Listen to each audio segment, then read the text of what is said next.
Mana sizga. Voy.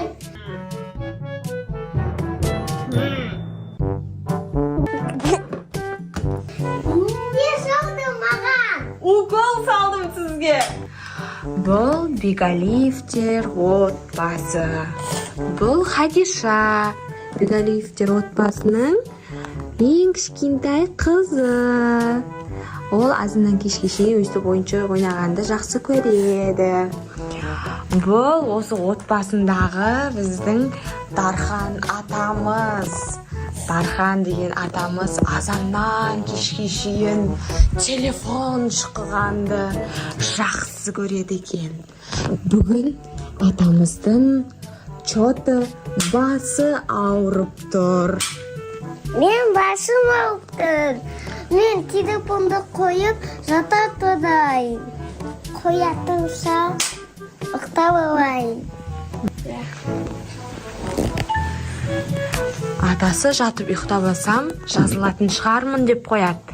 Жазылады ма екен? Қалай ойлайсыңдар? Мен адам басым қойға жоқ.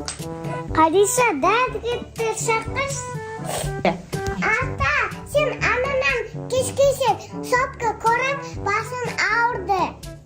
Доктор шақырам. Саған укол салады.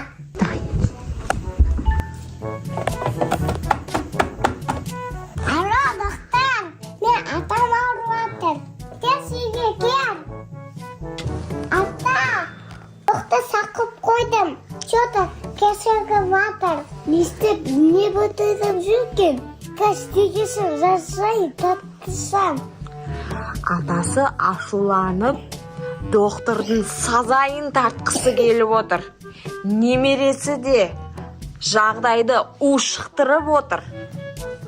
Докторымыз шынымен де қаяқта жүр екен?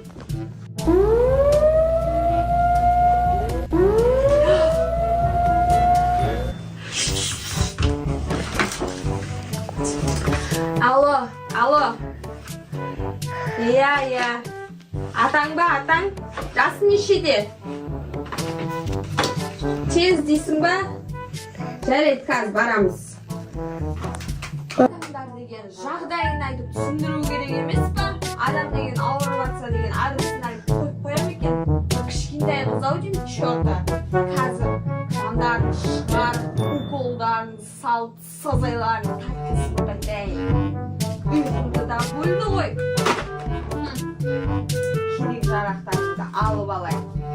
Давление. Бәріміздің давлениеміз бар. Ең қатты салынатын уколымды апарайын. Бәріне оларға көрсетем.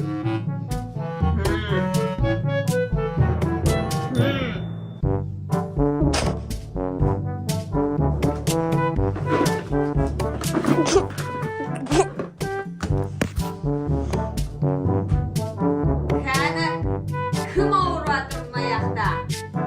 Не жағдай? Не жақсы мынау? Осы күні деген ауруға бола ма адам? Ей, неғылай қалайсың? Адам өзі нақтау батса. Еще тесігі келесің.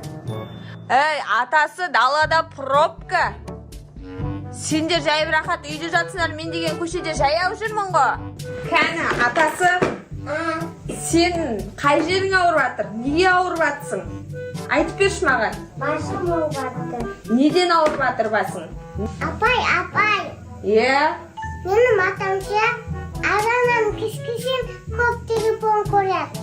Содан басы ауырып жатыр ма атаңнан? Я. Телефоннан шықпайды дейсің ғой атаң, иә? Не болды ата сізге?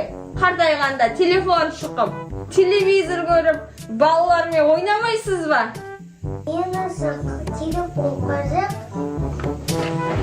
Так, сіздікі давление деп жазамыз. Сізге укол салып берем. Күнде келіп сізге укол салып тұрам. Дайындала беріңіз, көтеніңізді ашып. Бірінші жүрегімді тексеше аларай. Тасы, доктор бұл жерде мен ба, сіз ба? Сіз? Енді неменеге маған үйретіп атсыз? Кән, қыз былай шық. Кән, жүрегіңізді тексерейін. Айтсай, ойбай, жай десек. Ойбай, жай.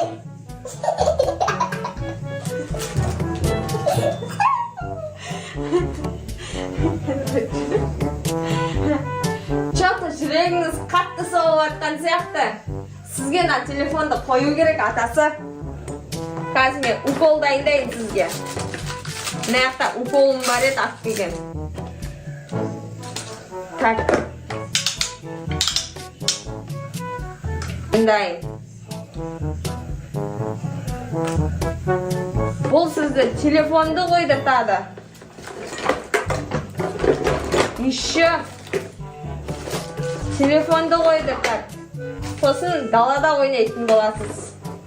Бұл уколды қабылдағаннан кейін. Сен де что-то ауырып тұрған сияқтысың ғой. Саған да укол салайын ба? Точно. Қазір тексерем. Кәне, атасы. Давай, тұрыңыз. Көтеніңізді ашыңыз, атасы.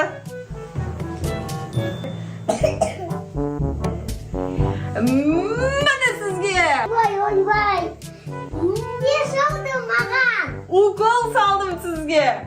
Басы одай сайын алып кетті ғой. Ол сіздің телефоныңыздан. Мен сіздің қазір телефоныңызды сындырып тастаймын. Сіздің басыңыз ауырып жүр. Бұл телефонның көзін жоймасақ, сіздің басыңыз қоймайды. Менің балғам бар осындай. Міне.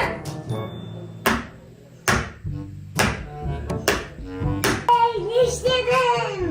Бұл телефонды енді көрмеңіз. Бұл телефон жасамайды енді. Түсіндіңіз ғой? Бұл енді шымшақты докторды шақырмайын. Мен сіздің үйіңізге келейін деп тұрғанда жоқпын. Қолыңда кел, ата. Қолың тексеріп тастайын да. Ақыры келдім, енді келмеймін сіздің үйіңізге. Ей, жай! Докторлар деген осылай тексереді. Сіз ба доктор, мен ба? Айтпаңыз маған ешнәрсе. Болды, тексермеймін. Сен немересісің ба? Атаңның басы ауырса, ана арқасына массаж жасайсың күнде. Түсіндің ғой? Сосын, сотка ойнамаңыз. Мынаны ойнап жатыңыз одан да. Кубик ба? Олай ма сізге? Иә. Болды. Хадиша, сен тісіңді жуып жүр күнде. Болды, жазып алдым. Мына жерге үйге келді, қабылдадым деп қол қойып жүріңіз. Мына жерге. Шыдағы енді үйге келмес. Болды, мен келейін деп тұрғанда жоқпын бұяққа. Ешкімге айтпаңдар мен келгенімді. Ата, сізге қатты укол салды ма? Жажылдым. Суып қалдым.